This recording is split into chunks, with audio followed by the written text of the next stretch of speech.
안녕. 뭘 할 거냐면, 오늘은 물질의 특성에 대해서 다룰 건데, 자, 물질의 특성이란 뭐냐면, 어떤 물질이 갖는 고유한 성질을 특성이라 그래.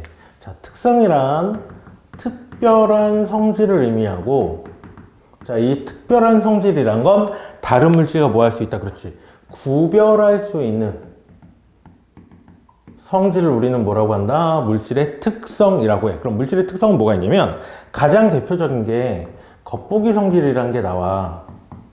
자, 겉보기 성질은 사람의 감각기관 또는 간단한 도구를 통해서 구별할 수 있는 건데 이 겉보기 성질은 우리가 한번 다뤘어. 어디서 광물할 때 암석 광물, 지각 파트에서 다뤘던 부분인데 색, 이거 광물에서 한번 다뤘지? 색, 냄새, 그 다음에 맛, 촉감, 그 다음에 결정의 모양.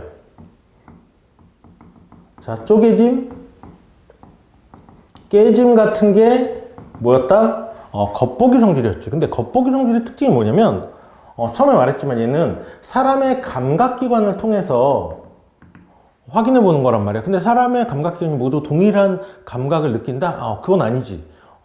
나 같은 경우는 통증에 굉장히 예민해. 그래서 나는 예전부터 귀도 되게 예민했고, 그래서 막 이명도, 요즘도 이명이 심하긴 한데 스트레스 때문에 뭐 그런 것들을 보면 사람은 감각기관이 전부 동일하지 않아. 그리고 눈 좋은 애들 있고 나쁜 애들 있고 생명인 경우는 색 구별 못하지. 그런 것처럼 겉보기 성질은 사람의 감각기관을 통해서 우리가 확인하는 거기 때문에 뭐에 정확하지 않지. 자, 대충은 알아볼 수 있지만 정확하지 않아. 그래서 물질의 특성을 우리가 어떤 물질과 구별하기 위해서 쓰는 것들이 뭐가 있냐면 대표적인 게 밀도, 그 다음 끓는 점, 녹는 점, 어는 점 같은 거.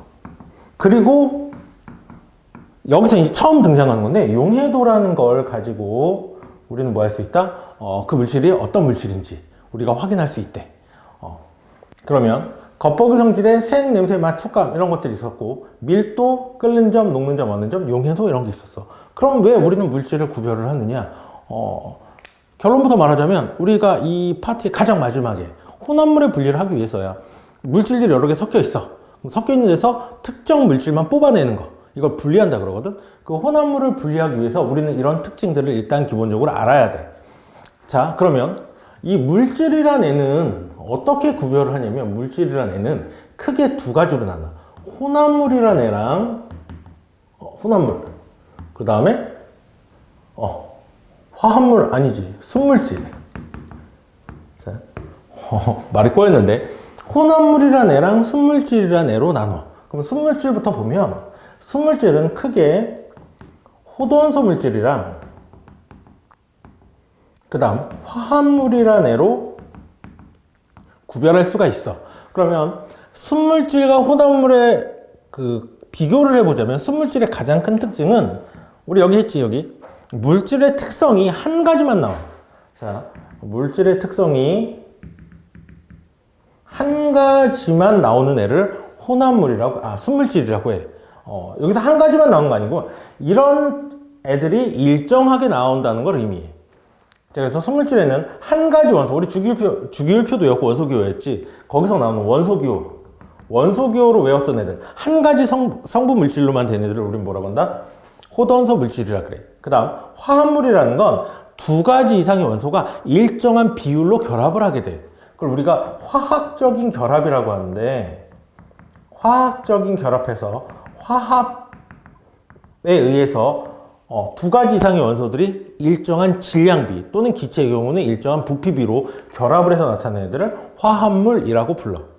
이거는 이제 3학년 화학 과정 가면 더 자세히 배우니까 그때 한번 다시 다뤄보기로 하고, 혼합물 같은 경우는 그냥 단순히 섞여 있는 애들이야. 그러니까 얘는 화학적인 결합이라면 얘는 나눠보자면 얘는 물리적 결합에 의해서, 자, 물리적 결합에 의해서 나타나는 애들을 만들어진 애들을 혼합물이라고 그래. 그래서 되게 단순하게 예를 들면 그런 거 있잖아. 소금물, 이거 물하고 소금하고 섞어놨지. 그럼 얘는 똑같은 거 설탕물 있겠지. 그리고 또 뭐 흙탕물 같은 거, 그런 데를 단순히 섞여 있기 때문에 쉽게 분리가 가능하잖아. 그래서 혼합물 같은 경우는 우리가 분리한다라는 표현을 쓰고 성분 물질로 나누는 걸, 그다음 순물질의 경우, 화합물 같은 경우는 얘를 두 가지 이상이 섞여 있는 원소들이니까 나눌 때 이건 뭐 하냐면 얘는 분해한다라는 표현을 써. 그러니까 얘는 물리적인 방법의 분리, 얘는 화학적인 방법의 분해라는 방법으로 나눌 수 있는 애들이야.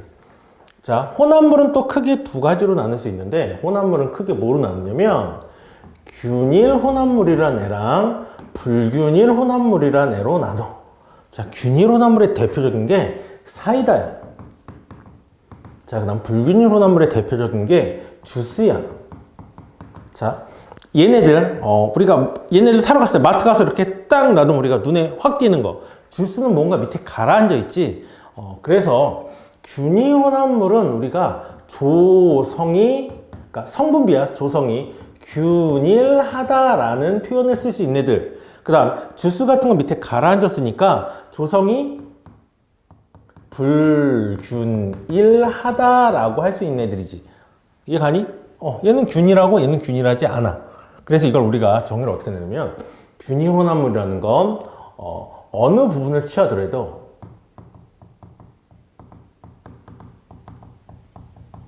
색, 냄새, 맛, 그 다음 또 뭐 있지?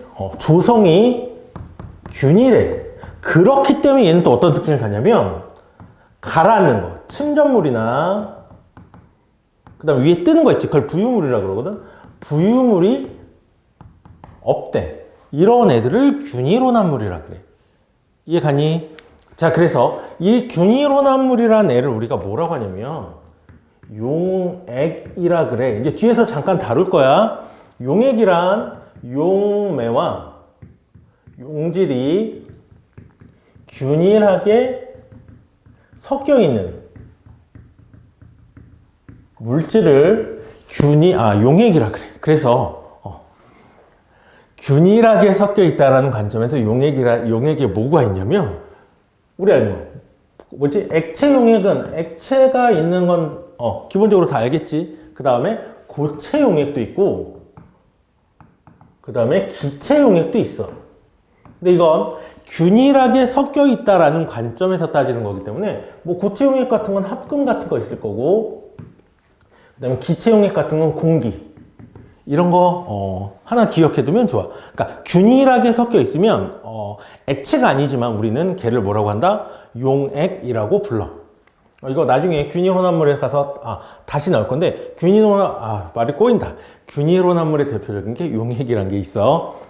자, 그 다음 불균일 혼합물은 균일하지 않은 거지. 그래서 콘크리트 같은 거, 콘크리트가 보통 시멘트, 모래, 그리고 자갈 같은 거 자갈이랑 물하고 섞어서 만들거든. 그럼 무거운 자갈 같은 거 밑에 빨리 가라앉을 거고, 위로 갈수록 가벼운 시멘트가 많이 모일 거야. 그래서 콘크리트 같은 것도 불균일 혼합물의 대표적인 거고, 또 뭐가 있냐면 우유 같은 것도 불균일 혼합물의 대표적인 얘가 될 거야. 자, 그 다음 이 물질의 특성에서 지금 맛만 급해서 빼먹고 왔는데, 우리가 색이 성질이란 게 있고 크기 성질이라는 게 있어. 자, 크기 성질부터 하면 질량, 무게 같은 거. 무게가 질량이나 질량, 길이, 부피처럼 우리가 단순히 조절이 가능한 애들, 이런 애들을 크기 성질이라고 하고, 우리가 조절할 수 없는 것들 있지. 밀도나 또는 뭐 있니? 끓는 점, 이런 애들 우리가 세기 성질이라고 불러. 예전에는 이것도 많이 다뤘었는데, 요즘은 뭐 크기 성질, 세기 성질, 뭐 용어 자체도 잘 안 나오는 거니까 그냥 이런 것도 있다 정도. 그러니까 되게 단순하지. 크기, 질량이나 길이, 부피가 우리 크기라 그러고, 그 다음에 어느 정도를 나타내는 애들을 세기 성질이라고 불러. 그래서 세기 성질에 이런 것들이 있다 정도 알아두면 돼. 자, 그럼 물질의 특성하면 우리가 제일 먼저 뭘 다루냐면 밀도라는 애를 다뤄. 자, 밀도는 뭐라 그래야 되냐? 밀도는 기호로 D라고 쓰는데, 자, 밀도는 단위 부피당 질량을 우리는 뭐라고 한다? 밀도라고 불러. 그러면 이걸 쉽게 풀어보자면 같은 크기일 때 누가 더 무거운지 따지는 개념을 우리는 밀도라고 할 수 있겠지. 저게 그 빽빽할 밀자에, 그러니까 입자들이 얼마나 빽빽히 모여있냐? 그럼 같은 크기일 때 더 무거울 거 아니야? 뭐 그런 거 따지는 개념인데, 일단 치우자. 자, 그럼 저 밀도를 알기 위해서 우리는 뭘 알아야 돼? 그렇지. 부피도 알아야 되고, 질량도 알아야 돼. 그래서 첫 번째 나오는 게 부피라는 애가 나와. 자, 뭘 부피라고 한다? 그렇지. 자, 물질이 차지하는 공간의 크기를 뭐라고 해? 부피라 그래. 그래, 부피는 볼륨이라 그래서 기호로 대문자 V를 써. 이렇게 빵빵한 정도. 뭐 이렇게 생각하면 돼. 자, 어떤 물질이 차지하는 공간의 크기를 우리는 뭐라고 한다? 부피라고 해. 또 부피는 첫 번째, 모양이 규칙적이다. 규칙적인 모양을 갖는 경우에 뭐 한다? 수학 시간에 배웠잖아. 그렇지. 뭐 한다? 계산하면 돼. 그래서 얘는 어떻게 된다? 가로 곱하기 세로 곱하기 높이 또는 뭐라 그래? 밑면적 곱하기 높이 이렇게 계산하게 되지. 그치? 그 다음 두 번째. 불규칙적이다. 자, 불규칙할 경우에는 뭐 하냐면, 그 물질을 녹이지 않는 액체에 담가줘. 대표적인 게, 내가 산에 가서 돌을 주워왔어. 근데 돌의 부피가 궁금해. 근데 돌이 어때? 일정한 모양을 갖고 있진 않지. 아니다. 일정한 모양을 갖고 있지. 근데 일정한 패턴으로 가지고 무슨 정육면체라든지 삼각뿔이라든지 이렇게 계산하기 쉽지 않아. 그래서 뭐 하냐면, 메스 실린더에다가 물을 채우고 이 물에다가 담가. 그럼 부피가 어떻게 돼? 부피가 이 돌의 부피만큼 늘어나겠지. 그래서 늘어난 부피를 알 수 있어. 자, 불규칙할 경우에는 뭐 하냐면 그 물질을 녹이지 않는 액체에 담가서 늘어난 부피만큼이 뭐가 된다? 그 물질의 부피가 되는 거야. 근데 얘는 가라앉았으니까 괜찮아. 근데 뜨는 경우는? 자, 놨더니 스타이로폼 같은 경우 놨더니 이렇게 떴네? 그럼 어떻게 한다? 그렇지. 그럴 경우에는 바늘같이 뾰족한 걸로 얘를 누르면 얘가 이렇게 밑으로 들어오겠지. 들어올 거야. 근데 우리가 주의할 게 하나 있어. 바늘이 깊이 들어가게 되면 바늘의 부피까지 측정이 되거든. 그래서 바늘이 잠기지 않는 최소한만, 바늘이 물에 잠기지 않도록 최소한만 눌러줘야 돼. 근데 또 하나, 이 물체는 액체에 완전히 잠겨야겠지. 그러니까 그걸 그걸 주의해서 부피를 측정해 주면 돼. 이놈의 교정기 때문에 발음도 세고 말도 꼬이고. 자, 그러면 이 눈금 실린더의 눈금을 읽는 법을 확인해 보자면, 자, 이렇게 눈금 실린더에 눈금이 이렇게 있는데 액체가 이렇게 올라가. 어떤 애는 이렇게 위로 올라가는 애가 있고, 또 어떤 애는 눈금이 있으면 눈금 밑으로 내려온 애가 있어요. 이렇게. 자, 그럼 우리는 어디를 읽어주냐면, 실험은 있잖아. 이런 실험 있잖아. 실험은 중국집 배달처럼 해야 돼. 자, 중국집 배달은 어때야 돼? 그렇지. 신속, 정확. 되니? 신속하게, 정확하게. 왜 그러냐면, 실험 같은 경우는 순간순간에 그 차이를 확인하는 경우가 많기 때문에 빠르게 해야 되고, 그리고 정확한 눈금을 봐줘야 돼. 그래서 뭐 하냐면, 얘 봐. 우리가 얘 눈금을 윗부분하고 아랫부분을 나눠서 본다면, 위를 읽으면 요만큼이 뭐가 된다? 그렇지. 이만큼이 오차가 되잖아. 근데 밑에를 읽어버리면 이렇게 파랗게 칠하는 데가 다 오차가 돼. 자, 오차는 어떻게 돼? 어떻게 해줘야 돼? 그렇지. 작게 해줘야 되기 때문에 우리는 어디를 읽는다? 위로 올라오는 경우는 윗부분을 읽어줘. 그래서 이 검은 부분만 오차가 되도록 해주는 거고, 그럼 여기도 이제 쉽게 알겠지? 자, 밑에 부분을 여기를 읽어주면 요만큼만 오차가 되지.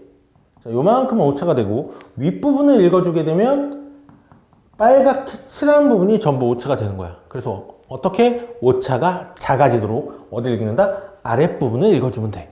됐니? 여기 읽어주면 되지. 그리고 우리가 눈금을 볼 때 눈의 위치 여기 있잖아. 그럼 우리가 뭐 해야 된다?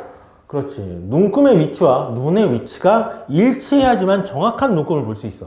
그래서 우리 눈의 위치는 눈금이랑 어때? 같은 위치해야 되고 위에서 보거나 밑에서 보게 되면 정확히 그 눈금을 읽을 수 없게 돼. 그래서 항상 눈높이를 맞춰줘야 돼.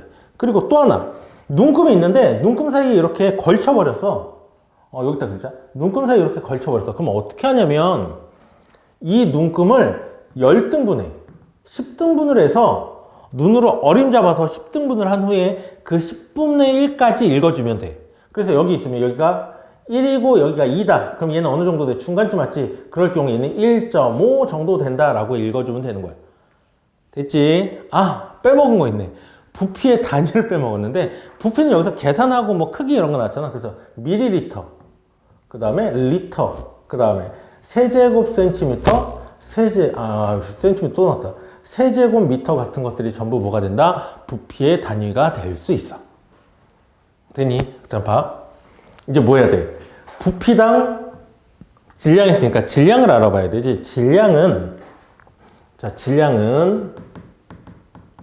우리가 기호로 스몰 m이라고 써. 덩어리가 갖는 물리량에서 질량이라고 하는데 질량에 대해서는 힘에서도 다루는 부분인데 질량이란 물질의 고유한 양이라 그래. 근데 여기에 대해서 설명은 잘 없는데 자, 질량을 물질의 고유한 양이라고 부르는 이유는 뭐냐면 질량을 측정하는 도구를 보면 뭐로 측정을 하냐면 위접시 저울, 그 다음에 양팔 저울로 측정을 해. 자, 그 얘기는 물체를 올려놓을 수 있는 부분이 두 군데라는 거야. 위접시 저울은 이렇게 생겼지. 접시가 위로 올라온 걸 위접시 저울. 그 다음에 밑에 이렇게 달려있는 거 이걸 뭐라 그래? 얘를 양팔 저울이라고 그래. 그래서 두 군데다가 올려놓을 수 있게 돼. 자, 그러면 위접시 저울과 양팔 저울이 올려놓을 수 있는 데가 두 군데면 한쪽엔 뭐 올려놓나? 그렇지. 추를 올려놓지. 추라고도 하고 분동이라고도 하는데 자, 질량은 추나 분동과 비교하는 값이야. 자, 질량은 비교하는데 이 비교 대상이 어디 가든지 변해? 달에 가든지 뭐 갈 수는 없지만 태양에 가든지 우리가 다른 곳에 가서 측정을 하더라도 어떻게 된다? 질량은 비교 대상이 변하지 않기 때문에 변하지 않는 값이라고 얘기를 해.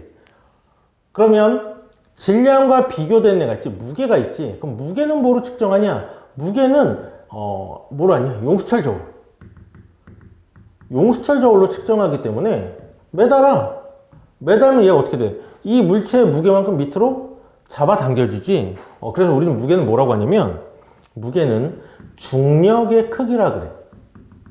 그래서 지금은 얘기를 안 할 건데 나중에 힘 가면 또는 나랑 같이 물리원을 한다 그러면 내가 맨날 떠들 거야.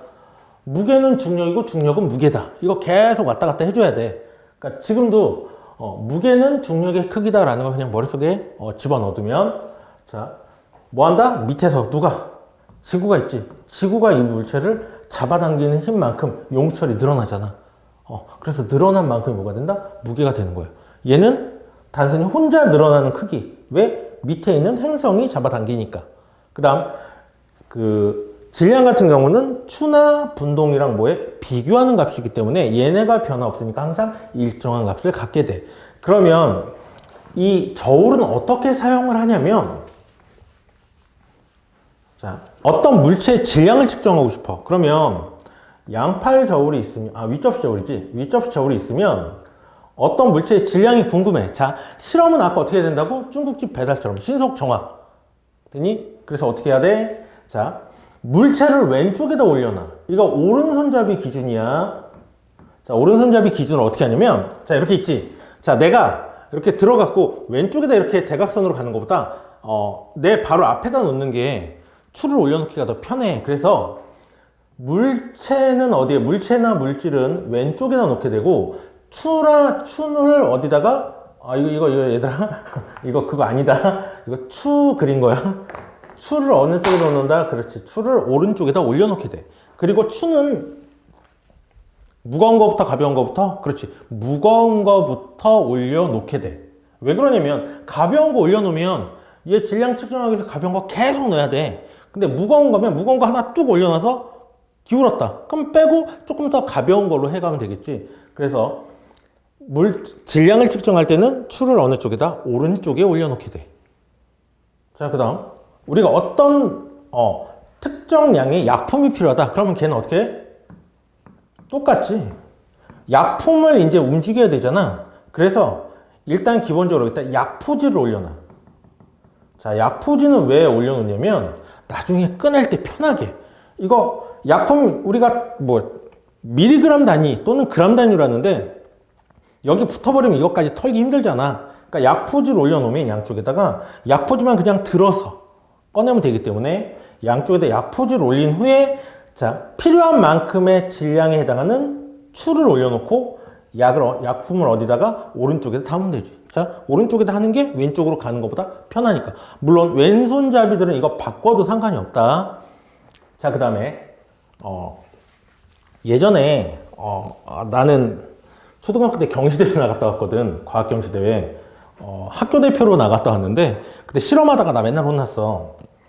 그러니까 나는 초등학교 때 과학부도 하고 그 다음에 경시대회도 나간다고 맨날 실험을 한 적이 있는데 이게 말이 꼬인다. 위접접을 사용할 때 기본적으로 뭘 해야 되냐면 밑에 조절 나사가 있어갖고 수평을 맞춰줘야 돼. 근데 이게 맨날 하다 보니까 너무 지겨운 거야. 그래서 이거 돌리기 귀찮으니까 나 같은 경우는 우리 수업 시간에 얘기했지. 나 뭐 했다? 바늘을 꺾어버렸어. 그래갖고 가운데를 맞춰버렸어. 그랬다 혼났지. 바늘 풀어먹고 막. 그거 하려고 그랬다.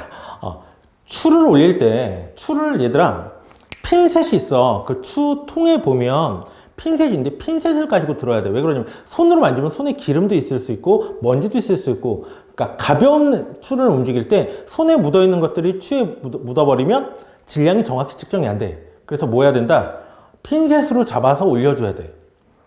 근데 핀셋이 이렇게 일자형 핀셋도 있고 꺾여있는 핀셋도 있어. 그러니까 핀셋의 종류가 두 가지야. 근데 보통은 이렇게 꺾여있는 경우에는 어떻게 사용을 하냐면 자, 추가 이렇게 모가지가 달린 경우가 있고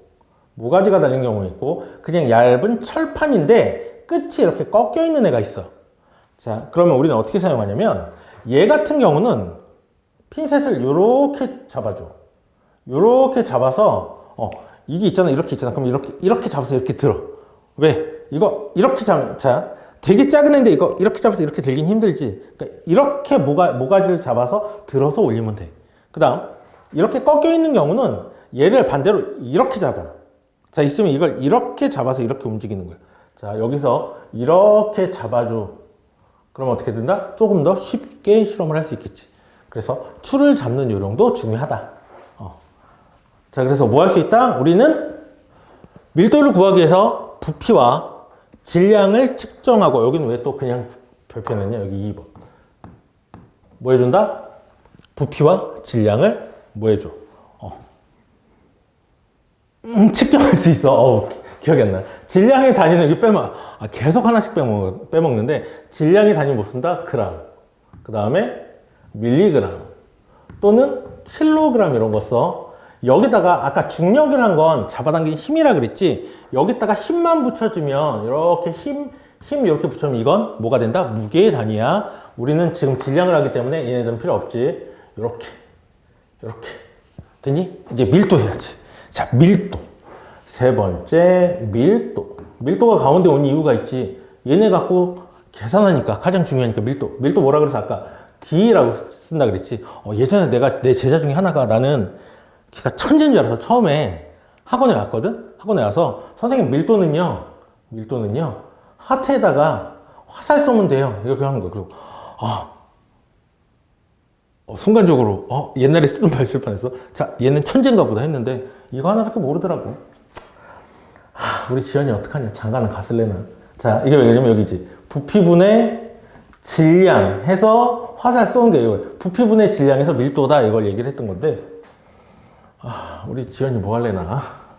자, 보면 밀도라는 건 어떻게 본다. 밀도 D는 부피 V분의 질량 M으로. 그러니까 부피로 나눠준다는 얘기는 같은 크기일 때 질량이 얼마나 되는지 요걸 따지는 걸 우리는 뭐라고 한다? 밀도라고 해. 그래서 밀도의 단위는 밑에 부피 단위, 위에 질량 단위 있으면 모두 밀도의 단위가 될 수 있는데 우리가 주로 쓰는 건 그램 퍼 세제곱 센티미터 또는 그램 퍼 밀리리터. 얘네 둘이 똑같은 거다. 자, 세제곱 센티미터랑 밀리리터랑 똑같아. 그 다음에 여기다 뭐가 있냐면 cc란 것도 있어. 얘네 세 개가 똑같은 애야. 그래서 그치, 똑같지.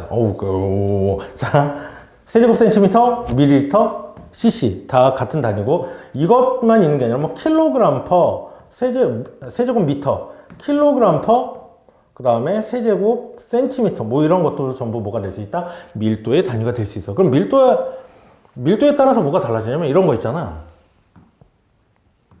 자, 물이 있고 식용유가 있으면 물은 밑에 들어가고 식용유는 위에 가는 이유는 무슨 차이다? 물은 밀도가 크고 식용유는 밀도가 작으니까 위에 뜨는 거야. 되니? 자, 밀도는 같은 크기일 때 누가 더 무거운지 따지는 개념이기 때문에 잘 이해했으면 좋겠어. 그 다음에 전자저울 얘기가 나오는데, 자, 전자저울은 말 그대로 추가 있지 않지? 추 없이 혼자 측정하는데 그럼 왜 전자저울은 질량을 측정할 수 있냐 그러는데, 전자저울은 질량과 무게가 같도록 조절을 해놨어. 그래서 그건 그냥 저울 보고 얘가 질량이다 정도 생각하면 돼. 자, 그 다음 얘를 그래프로 그리면 밀도는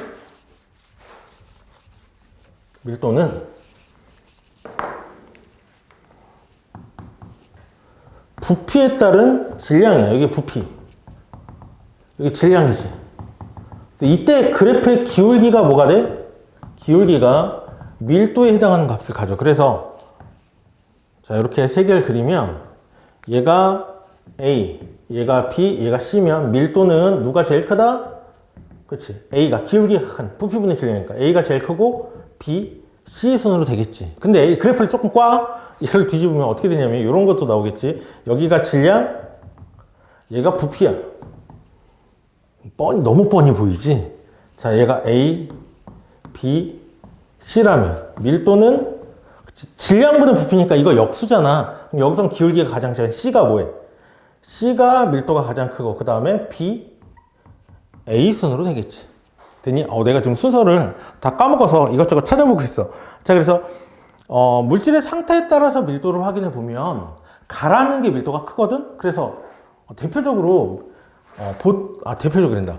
물이 조금 계속 나오는, 자, 보통은 고체 상태일 때가 분자 간의 거리가 제일 가까워. 분자 간의 거리가 가장 가깝기 때문에 고체일 때 밀도가 가장 크고 기체일 때 밀도가 가장 작아. 근데 물만 좀 특이하지.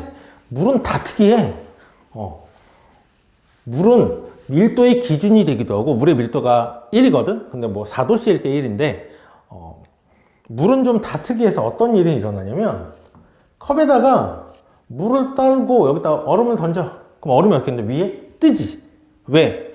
물보다는 얼음의 밀도가 더 작기 때문이에요. 우리 이거 지난 시간도 했는데 물이 얼음이 되면 규칙적인 분자 배열을 가지면서 가운데를 비워버린다 그랬잖아. 그래서 액체일 때보다 고체일 때 부피가 더 커져. 그래서 유리병, 사이다 같은 거, 병에 든 사이다나 맥주 같은 거 냉동실에 그냥 넣으면 얼면서 깨져버리거든. 부피가 커지기 때문에. 그래서 물만 얼음이 위에 뜨지. 그래서 이것 때문에 호수는 위에부터 얼고 호수 바닥에 가잖아. 호수 바닥은 약 4도씨를 유지해. 4도씨일 때 밀도가 제일 크기 때문에. 그래서 이 4도씨 정도이기 때문에 겨울에도 물고기들이 얼어 죽지 않고 물 밑에서 동면 쉬다가 봄이 되면 다시 위로 올라오는 거지. 그래서 얼음만 좀 특이하게 이거 쓰려고 그랬는데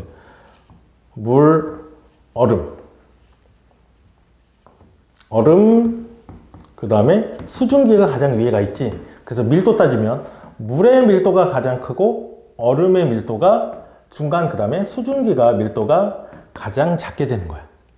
이해 갔니? 그리고 또 하나, 이거 예전에는 창의력 문제 이런 거에서 다뤘었는데, 그러면 물하고 얼음하고 부피 차이가 얼만큼 났냐? 얼만큼 차이 나면 얼음이 물 위로 이렇게 올라온 만큼 있지. 요만큼이 물보다 부피가 더 커진 부분이라고 볼 수 있어. 그래서 우리가 빙하 같은 경우에 이런 표현 있잖아. 빙산의 일각이다.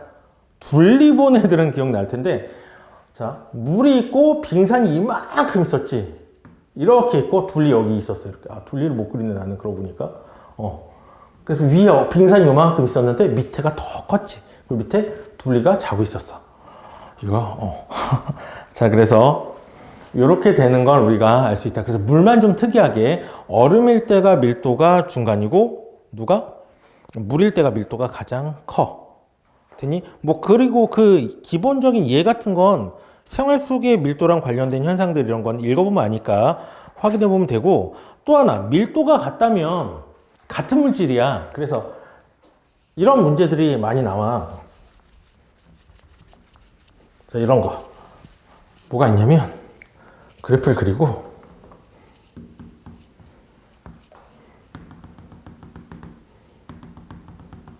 자, 이렇게 A, B, 그 다음에 C, 그 다음에 여기 이렇게 가서 여기 D 이렇게 있어. 그러면 여기가 부피, 얘가 질량이면 누가? A하고 B는 기울기가 같지. 그러니까 A하고 B는 같은 물질. 그 다음에 C하고 D는 다른 물질. 이렇게 볼 수 있다. 자, 이런 것들 확인할 수 있으면 좋고. 그래서 밀도에 대한 건 여기 정도까지 하고, 궁금한 거 있으면 댓글을 달거나 또는 질문을 하면 알려주도록 할게. 되니? 여기 책이 이 앞에 있어갖고 이 앞에 와서 봐야 돼. 자, 그럼 안녕. 지금 바로 이제 끓는 점, 녹는 점, 어는 점 요거 따진댄다. 요거 할 거니까 잠깐 기다려.